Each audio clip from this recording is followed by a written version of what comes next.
Bonsoir tout le monde.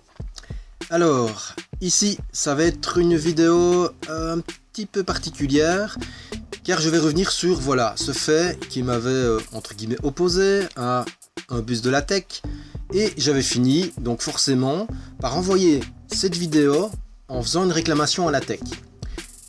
Et au final, eh bien, j'ai reçu une réponse au mois de juin, qui ne m'a pas, mais vraiment pas plu au vu des images et au vu de ce que cet agent de la tech m'a fait vivre. Alors ici, je vais montrer et détailler la fameuse réponse que j'ai reçue et expliquer, preuve à l'appui, pourquoi elle ne me plaît pas. Je vous laisse tout le loisir de faire pause si vous voulez lire absolument tout l'email. Donc ça c'est la première phrase qui m'a fait tiquer par rapport aux 3-4 mètres. La suivante, c'est encore mieux. Je suis très heureux de savoir que c'était un sentiment d'insécurité et qu'il est très subjectif. C'est magnifique. Quant à la dernière, c'est moi qui suis imprudent. La responsabilité m'incombe aussi. Magnifique. Eh bien, comme promis, nous allons voir ce qu'il en est. Voici un petit exemple. Un exemple où le bus de la tech avait dû freiner en urgence puisque j'avais priorité et qui va nous permettre de pouvoir analyser ça. Alors voici la séquence en vitesse plus lente.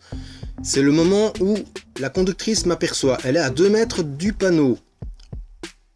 Ensuite, voilà, là je pense que c'est à ce moment-là qu'elle a commencé à ralentir et à freiner. Elle est déjà passé le panneau. Et regardez le temps qu'il lui faut. Voilà, le bus s'est arrêté. Il a fallu toute la longueur du bus, même un peu plus, hein, regardez où est l'arrière du bus, toute la longueur du bus, comme distance de freinage.